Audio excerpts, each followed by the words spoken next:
नमस्कार. आपण पाहताय न्यूज 18 लोकमत. आपल्या सगळ्यांचं स्वागत. मी मिलिंद भागवत.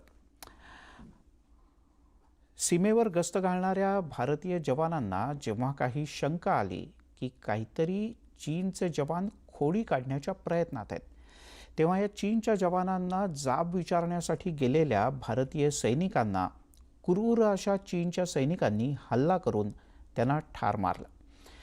आणि याच सगळ्या चीनी सैन्याच्या बेपरवाईला, मुजोरीला, बेजबाबदारपणाला उत्तर देण्याच्या प्रयत्नात भारताचे 20 जवान त्यांना वीरमरण आलं. ते हुतात्मे झाले.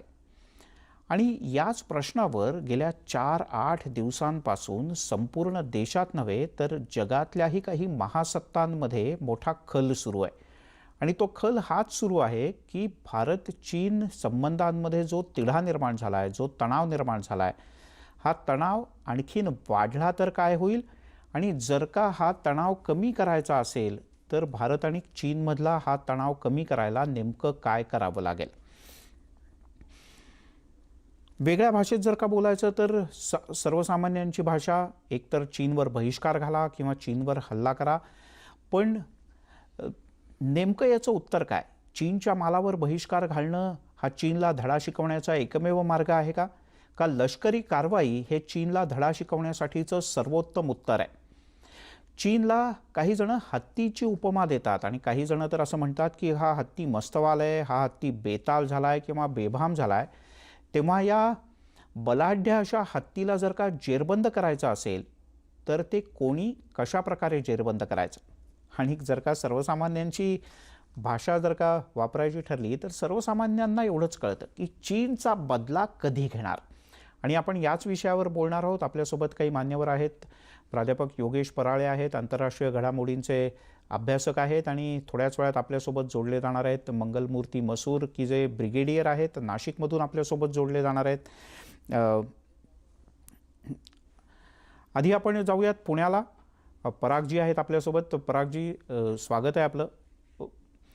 आत्ता माफ करा, योगेश पराळे आहेत आपल्यासोबत.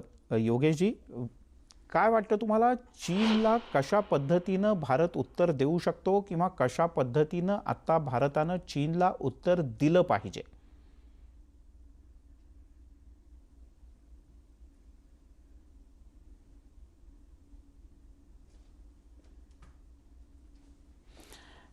योगेशजी, हां बोला.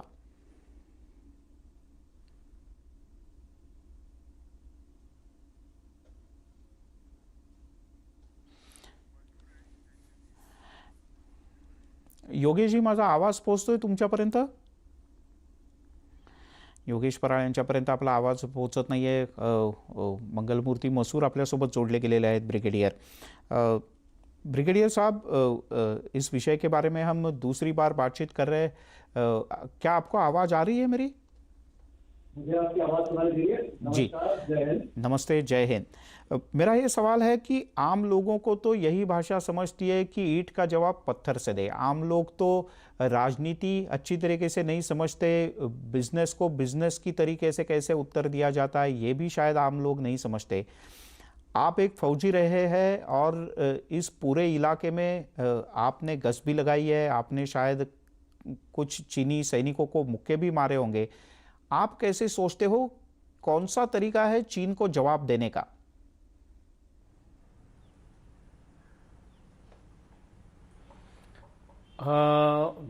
देखिए, राजनीति तो हम फौज वाले भी नहीं समझते हैं जी. राजनीति एक ऐसा करिकुलम है जिसको बहुत कम ही लोग समझ पाते हैं. एनीवे, वो दूसरी बात है, उसे छोड़ें. देखिए, चीन को जवाब देने का अब जो तरीका आप पूछ रहे हैं, तो थोड़ा हिस्ट्री में चलते हैं. 1962 के जब चीन का आक्रमण हुआ था हमारे देश पे, तब हमने शायद यही कोशिश की थी कि इसे डिप्लोमेटिक तरीके से बैठ के सुलझाएं. और हमने मिलिट्री मैटर्स को शायद उस टाइम थोड़ा लो प्रायोरिटी पे रखा था, या बिल्कुल उस पर ज़्यादा ध्यान नहीं दिया था जी. इस कारण हमें बहुत बड़ी हार और मुकी का सामना करना पड़ा था. और जिसका कि हम सबके जहन में, भारतीय के जहन में अभी भी है कि हम 1962 में चीन से हार गए थे। ये हम सबके जहन में है कहीं ना कहीं, और कहीं ना किसी तरीके से प्रकट होता है ये जी। तो इस समय सबसे पहली बात हम सब जानते हैं, आम नागरिक भी जानता है कि अब वो ये भारत नहीं रहा है। जी। जो 1962 का भारत था वो भारत नहीं है अभी भारत में बहुत बदलाव है। देखिए, चीन की आर्मी विश्व में नंबर 3 पे है और भारत की आर्मी नंबर 4 पे है। जी। ये विश्व भर में सबको मालूम है, हमारे आम नागरिक को भी मालूम है ये। तो अगर आर पार का मुकाबला हुआ इसमें, तो 19-20 का फर्क नहीं रहेगा, ये पलड़ा भारत के पक्ष में भारी होगा। जिस तरह से पिछली बार भी मैंने आपको बताया जी कि हमारे देश में, भारत में हम ज्यादा प्रशिक्षण पे जोर देते हैं, ज्यादा मैन मशीन कॉम्बिनेशन में देते हैं। जी। एक राइफल और राइफल के पीछे जो जवान है, हम इन दोनों के कॉम्बिनेशन में ज्यादा जोर देते हैं। जी। हो सकता है चीन नया इक्विपमेंट ले रहा हो, आधुनिक इक्विपमेंट ले रहा हो, लेकिन उसका जो मैन मशीन कॉम्बिनेशन है, मैंने ग्राउंड पे रह के देखा है, जी। मैन मशीन कॉम्बिनेशन है, वो भारत से कई गुना पीछे है। जी। तो इस चीज में हमारा एडवांटेज है। जी। और एडवांटेज ये भी है इस बार कि हम मिलिट्री पावर में बराबर हैं और डिप्लोमेटिक पावर में भी हम कई हद से चीन से आगे हैं। जी। मिसाल के मसूद तौर जी- पे आप डोकलाम ही ले लीजिए, डोकलाम में बिना एक भी गोली फायर किए जी। हम निकल गए, हम सुलझा चुके। यस, बोलिए। जी। आपने बहुत सही मुद्दा बताया कि डोकलाम में चीन को पीछे जाना पड़ा और चीन के पास दूसरा कोई चारा ही नहीं था, तो चीन ने 2 कदम पीछे ले लिए। ये बात भी आपने दोहराई कि चीन के लोगों को युद्ध का अनुभव नहीं है। क्या ये बात भी मायने रखता है चीन कि अगर सामने सामने की लड़ाई हो तो जितना तजुर्बा भारतीय जवानों के पास है या इंडियन मिलिट्री के पास है, शायद पिछले कई सालों में चीन ने तो बस आवाज करके ही कई देशों की जमीन अपने पास ले ली है, लेकिन प्रत्यक्ष युद्ध का अनुभव कहे तो चीन के पास नहीं है।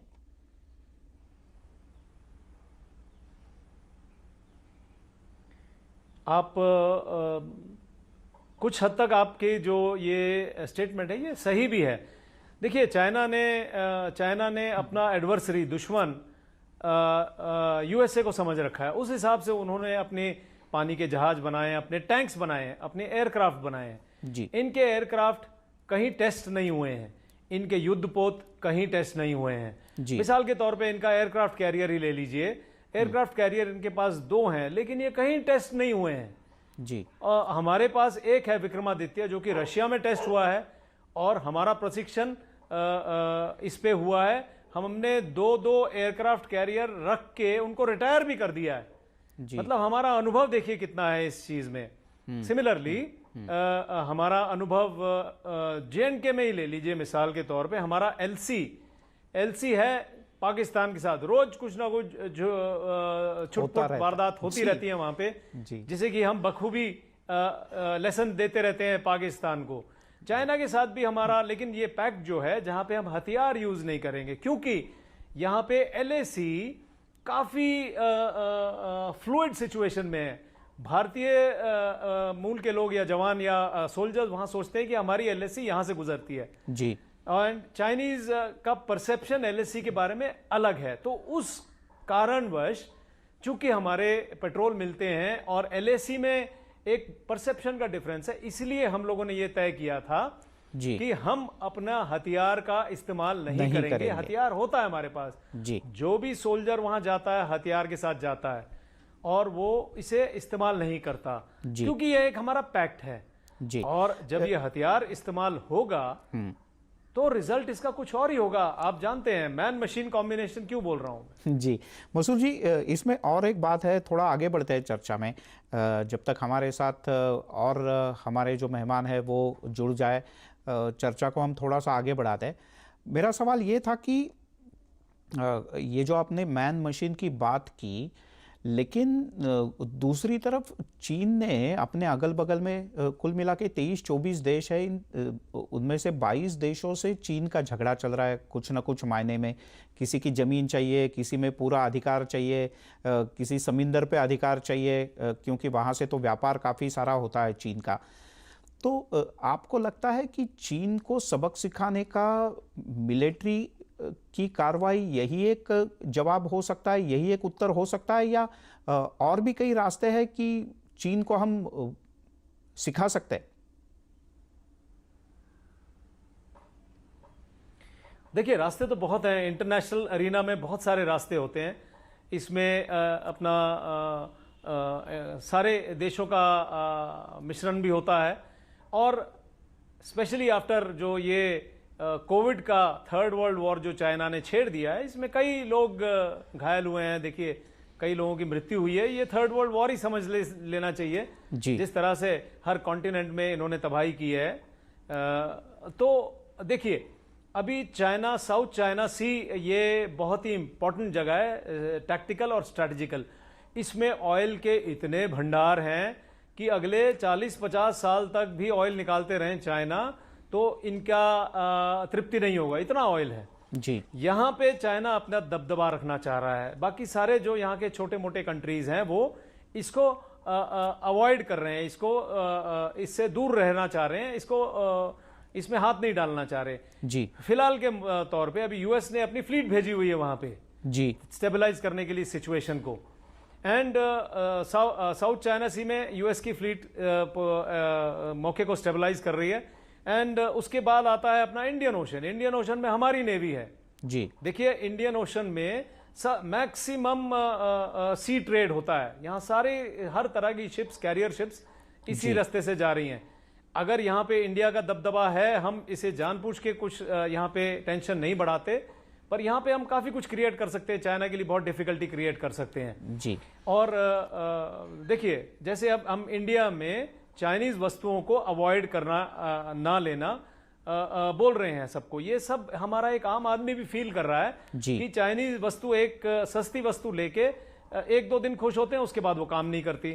थोड़ी सी महंगी वस्तु लेंगे तो वो ज्यादा दिन चलेगी। ये हमारा आम आदमी समझ रहा है। जी बिल्कुल। हमने इसका बहिष्कार भी किया है, हम आत्मनिर्भर बन रहे हैं जी। बट एक ही सीख चाइना से हमने लेनी है कि वो अपना टाइम। हाँ जी, नहीं, आप कंप्लीट करें, आपका मुद्दा पूरा करें आप।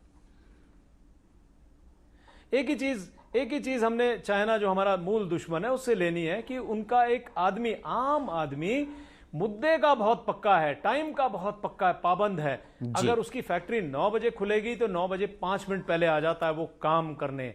चाहे वो डर हो, दबदबा हो, चाहे जो भी चीज हो, उससे क्या है, उनका समय का बड़ा अच्छा नीति चलता है। ठीक है, इसमें शायद हम लोग बहुत सारे पीछे हैं, और आपने बहुत अच्छी बात कही है।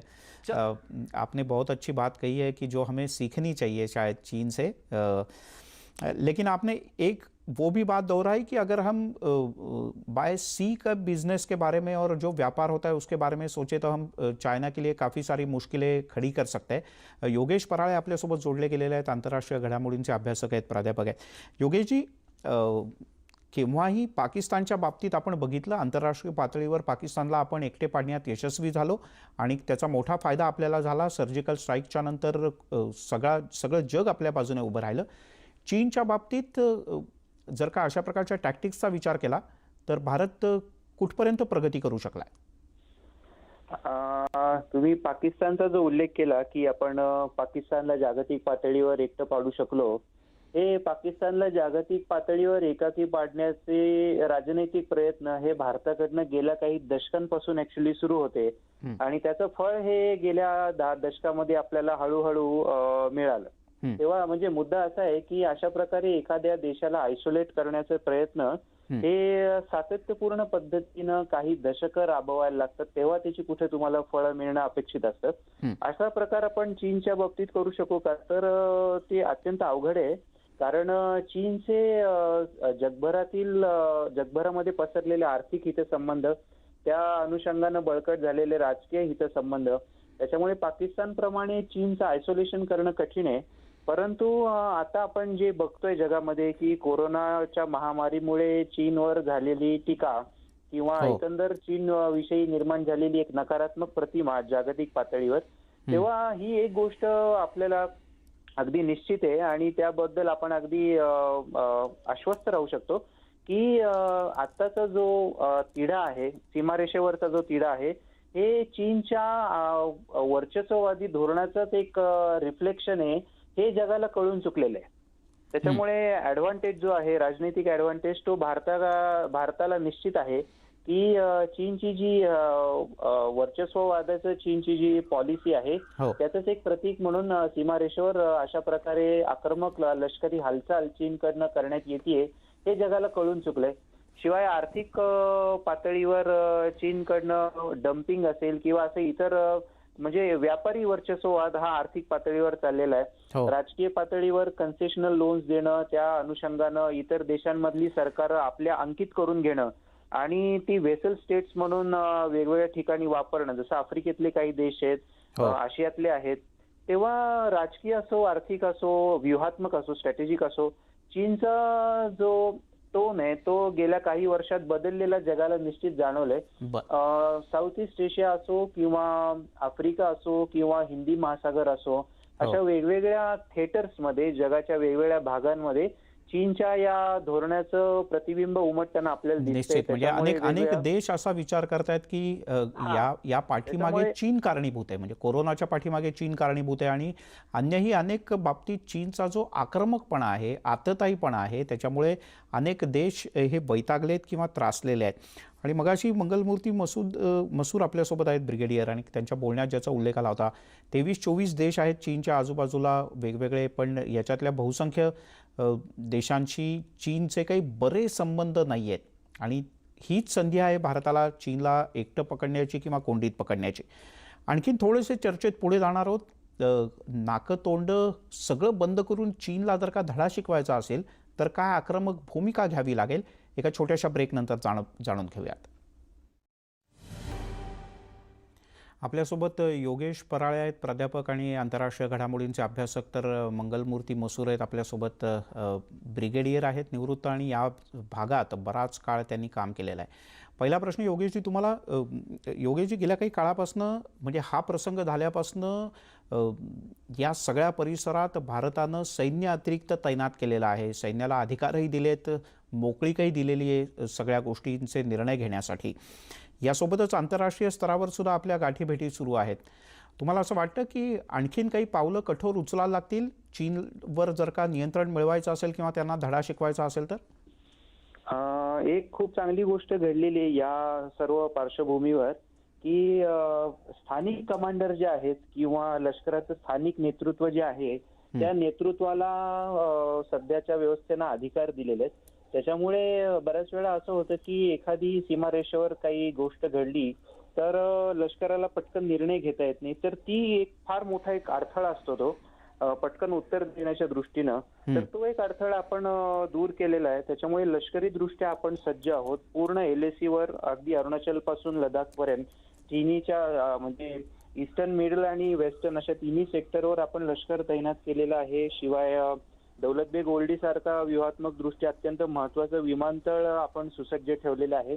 त्याच्यामुळे लष्करी दृष्ट्या आपण पूर्णपणे तयारीत आहोत असं मानायला काही हरकत नाही. राजनैतिक दृष्ट्या मात्र आपल्याला अजून जास्त प्रयत्न करायला लागतील, कारण राजनैतिक दृष्ट्या चीनला एकाकी पाडणं, जसं मगाशी मी म्हटलं, ते तसं अवघड आहे. परंतु साऊथ ईस्ट एशिया आणि इतर अशा विविध थिएटर्समध्ये राजनैतिक दृष्ट्या आपल्याला अजून बरीच मजल मारावी लागेल. बरं, एक छोटासा प्रश्न थोडक्यात उत्तर द्या, आपल्याला विनंती आहे. अनेकदा असं असतं की हा जो मस्तवाल हत्ती असतो त्याला एक छोटीशी मुंगी सुद्धा खूप त्रासदायक असते त्याचा सगळा मस्तवालपणा उतरवायला. चीनच्या आजूबाजूला असलेले अनेक छोटे देश आहेत ज्यांच्यावर चीन मोठी दादागिरी करत असतो. हे देश या सगळ्यात काही महत्त्वाची भूमिका बजावू शकतात आणि भारताला मदत करू शकतात वेगवेगळ्या प्रकारे. व्हिएतनाम सारखा देश आहे जिथे आपण ऑलरेडी तशा दृष्टीनं आपले संबंध आपण विकसित करत आहोत. परंतु तुम्ही जे उदाहरण दिलं ते ऍक्च्युली फार चांगलं आहे. परंतु म्हणजे ती जी मुंगी असते ती त्या हत्तीच्या कानातच असते. त्याच्यामुळे चीनला जर धाराशायी करायचं असेल, चीनला जर योग्य पद्धतीने उत्तर मिळायचं असेल, तर त्याचं उत्तर हे चीनच्या देशांतर्गत राजकीय आणि आर्थिक विरोधाभासामध्ये आहे. बरं. चीनमधला जो विरोधाभास आहे अत्यंत तणावपूर्ण आता सध्या झालेला आहे. त्याचंच प्रतिबिंब चीनच्या या आक्रमकपणामध्ये आहे ठीक. असं मला वाटतं. बरं. आपल्यासोबत मसूद सर आहेत. मसूद सर, आखिरी सवाल इस चर्चा का आपको, ऐसा कहा जाता है कि जो मिलिट्री होती है वो एक्शन लेती है, लेकिन उसके पहले काफ़ी सारी तैयारियां की जाती है, जैसे कि मिलिट्री इंटेलिजेंस हो, इंटरनेशनल अफेयर्स हो, इस सभी चीज़ों की तैयारी की जाती है और आखिरी जो वार होता है वो मिलिट्री के जवान करते हैं जो वहाँ पे तैनात होते हैं या मौजूद होते हैं। पिछले कुछ दिनों से अपने, जिन्हें हम देश के सुरक्षा सलाहकार है डोभाल जी, वो कहीं है नहीं इस पूरी चर्चा में। पाकिस्तान पे जब हमने सर्जिकल स्ट्राइक किया था तब भी हमने देखा था कि इनका रोल काफ़ी महत्वपूर्ण था और मिलिट्री इंटेलिजेंस का भी रोल काफ़ी महत्वपूर्ण था। इस बार क्या कुछ चल रहा है, आप कुछ हमें बता पाएंगे इसके बारे में?